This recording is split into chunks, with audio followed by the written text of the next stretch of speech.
Ciro dos Santos Cruelhas e eu estou em Coraci, mais precisamente na cidade de Belém, no estado do Pará. Eu tinha uns 6, 7 anos que eu já vinha para a olaria e eu sentia aquele cheirinho de barro quando estava queimando as peças dentro do forno. Então isso até hoje, quando eu sinto ainda esse cheiro, me relembra quando eu era criança que eu vinha para a olaria, que até então estava na mão do meu pai, para brincar. Eu não vinha para trabalhar, eu tinha 6, 7, 8 anos e a gente sempre vinha para cá, né? E foi passando o tempo e aí a gente foi crescendo, aí sim foi que começaram as responsabilidades. Mas o que eu tenho assim era de bem moleque, sentir esse cheirinho que até hoje ainda tem na olaria. A olaria do Espanhol foi fundada em 1903, aproximadamente, pelo meu avô João e pelo meu bisavô. O que aconteceu? Como foi essa história? O meu bisavô e o meu avô, que na época tinha algo em torno de 16 para 17 anos, vieram para o Brasil, vindo da Espanha, por isso a olaria do Espanhol. Tá?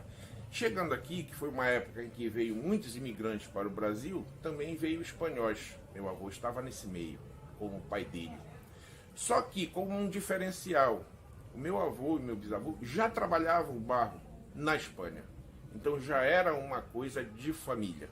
Então, chegando aqui, ele se estabeleceu no endereço onde nós ainda estamos hoje, até aqui, completando esse ano 118 anos. E aí estabeleceu ele e o filho e depois ele voltou. Meu bisavô volta para a Espanha para buscar a família, porém não volta mais. Meu avô, que começou junto com meu bisavô, que ainda estava na faixa dos 17 anos, prosseguiu e aí depois fez família. Não foi mais para a Espanha, aqui ficou. E aí começou esse trabalho a partir dessa data, sendo que ele escoava a produção para o ver-o-peso através de embarcação. Ou seja, o igarapé que trazia o barro era o mesmo que levava o material pronto para o ver-o-peso para vender. Então, se a gente remontar daí, o meu pai começou igual como eu comecei, de menino dentro da olaria, porque a olaria nasceu em 1903 aproximadamente, meu pai nasceu em 1924. Então ele cresceu na olaria assim como eu cresci, que nasci em 65. Então em 1970, 70 e alguma coisa, eu já andava pela olaria. Então se tu disser assim, quanto tempo tu faz o teu trabalho, é um negócio que eu posso dizer a vida inteira, que eu nunca tive outro trabalho que não fosse com o barro. Entendeu? Agora, a gente presta serviço para alguns jogos, mas sempre relacionado com barro. Então é um negócio que ficou e que eu quero levar para o resto da minha vida. Porque é uma coisa que satisfez o meu avô, porque ele sabia fazer e sabia fazer bem feito, meu pai também, e eu estou aprendendo. Até aqui, nessa altura da vida, a gente está aprendendo, porque a gente aprende todo dia um pouquinho, né? Então, assim, existem 2 tipos de produção de cerâmica. Aquela que é uma cerâmica que você manipula bastante, tipo cerâmica marajoara, que você pega bastante numa peça para deixar ela pronta. E tem a cerâmica utilitária, que é o que a gente trabalha, que é uma cerâmica seriada. Ou seja, a gente não pode fazer 1, 2, tem que fazer pelo menos de centenas. Tá? Tanto que a gente faz aqui em torno de 1.500 peças por semana, algo em torno de umas 70 mil peças por ano. E isso envolve todos os tamanhos de peça. O nosso leque de peças é muito grande e a gente trabalha assim voltado para públicos e também para pessoas que têm as suas necessidades, que vêm encomendar peças específicas. Então a pessoa chega às vezes com um desenho, com uma peça ou com uma foto e a gente reproduz sem problema. A gente vê a viabilidade daquilo e aí produz naquela quantidade que a pessoa quer. Porém, a gente tem as nossas peças que a gente não pode deixar de fabricar todas as semanas. Eu tenho um dos meus funcionários, que é um dos oleiros, né, que eu tenho 3 oleiros, que são as pessoas que produzem as peças, que ele faz as mesmas peças, tipo uma faixa de 4 ou 5 modelos, todas as semanas. Mas eu tenho no meu portfólio algo em torno de umas 100 peças diferentes. Só que ele produz exatamente essas peças que rodam muito. Então ele faz uma faixa de 800, 850 peças por semana. Sempre múltiplo de 100. Né?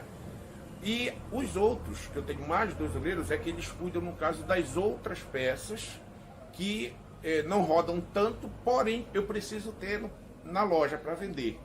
Então, a olaria em si, ela é muito dinâmica, e eu via isso no tempo do meu pai, né? Que ele tinha uma clientela, vamos dizer assim, talvez até maior que a minha, né? Então ele produzia mais peças, porque eu via isso, tanto que o forno que ele usava na época era bem maior que o meu. Eu diminuí um pouco a produção, mas eu aumentei na qualidade, tá? Aí hoje a gente está abrangendo mais pessoas, não no tempo do meu pai. No tempo do meu pai eu dizia que ele atingia um número maior, né? E vendia um número de peças maior. Porém, a gente tem um portfólio mais enxuto, mas com uma qualidade maior. As pessoas me perguntam se eu sei botar a mão na massa, né? Então, eu posso afirmar logo de cara que sim, claro, eu sei. Porque eu vivi, nasci, me criei dentro da olaria, não somente vendo os profissionais que trabalhavam na olaria, como meu pai também, que trabalhava, mas também experimentando e com a ajuda do meu pai. Só que hoje a coisa tomou uma proporção que eu já não tenho mais muito tempo para meter a mão na massa. Ainda meto, de vez em quando, para algumas coisas específicas. A olaria sempre produziu alguidares, panelas, potes de vários tamanhos e afins, né? Só que existe uma parte da religião que consome esse tipo de cerâmica, tá? Então, o que acontece? Eles procurando aonde tinha esse produto, encontraram na olaria do Espanhol, que a gente sempre produziu isso desde o comecinho. Não com o mesmo objetivo que hoje eles estão dando. Alguidar sempre existiu na história, para amassar açaí, para dar banho em criança, entendeu? Mas com o objetivo hoje, que no caso seria para colocar os banhos que eles precisam, para colocar frutas também, para fazer os seus oferecimentos. Então, hoje tem mais pessoas procurando para isso. Assim como também a mesma peça, às vezes os plantadores de plantas em geral, acham que a forma do alguidar ela é melhor para colocar uma rosa do deserto. Então diz, eu quero isso aqui para fazer de vaso, eu vou fazer um furo e vou colocar minha rosa do deserto aqui. Não tem problema, por quê? Porque a gente faz a peça para ser vendida. Quem vai dar a utilização na peça é a pessoa que compra. Porém, quem mais compra é para justamente fazer os seus oferecimentos. Assim como no caso também dos vasos para planta, que eles também consomem para também colocar nas peças que ele usa para fazer oferecimento. Então, um consome as peças da linha do outro. Como a gente faz uma coisa geral, a gente vende para quem quiser comprar sem problema nenhum. Eu tenho um filho, né, que já está formado, que é professor, mas que não tem assim interesse pelo barro. Não sei para frente se um dia ele vai ter, né?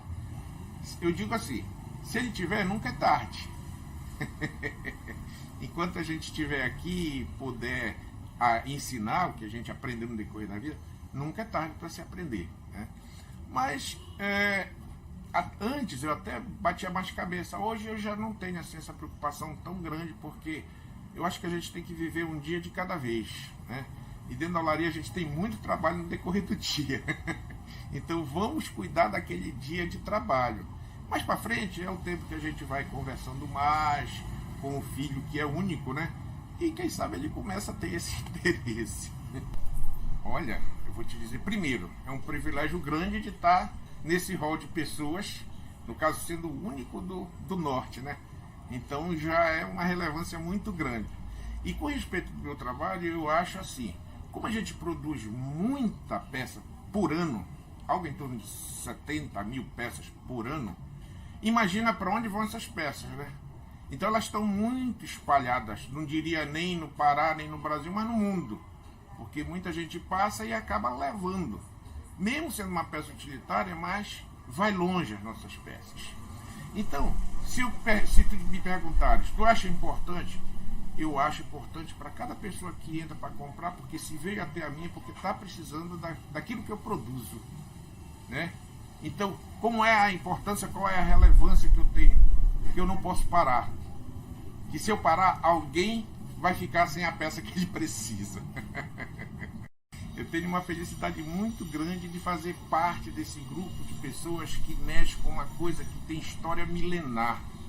Nós estamos falando aqui há aproximadamente 5.000 anos da cerâmica.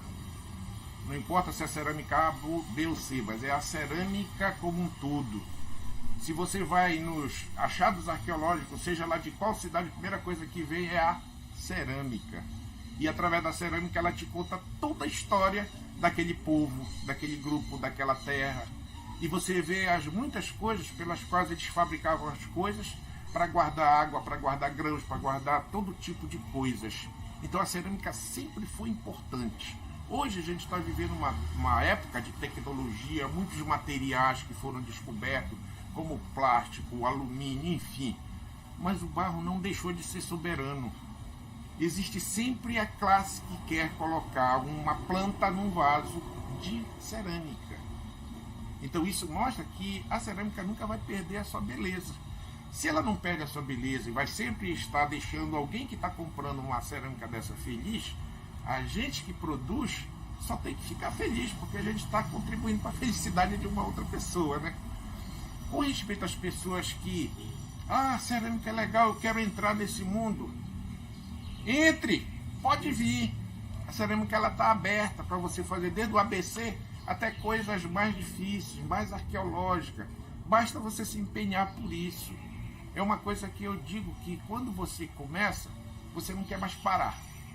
Às vezes, eu tenho comigo que assim, quando eu fazia cursos pelo Estado, eu sempre via que as pessoas, quando começavam a mexer, pessoas que começavam do zero, às vezes senhorinhas que nunca tinham visto barro na frente, mas começavam a mexer, esqueciam dos problemas de casa, esquecia do horário, esquecia da panela no fogo que tinha deixado lá para o marido tomar de conta, porque ficava tão envolvida e quando se espantava, poxa professor, a gente já vai agora? Vai, amanhã a gente volta e continua. Então tá. E sempre no outro dia relatava que tinha até sonhado com as peças que tinham começado a manipular. Então é assim, o barro é muito bom, é terapêutico. Você esquece os problemas, esquece as dores e você se realiza. Eu, pelo menos, sou um exemplo de que sou uma pessoa realizada por trabalhar, por viver do barro durante toda a minha vida.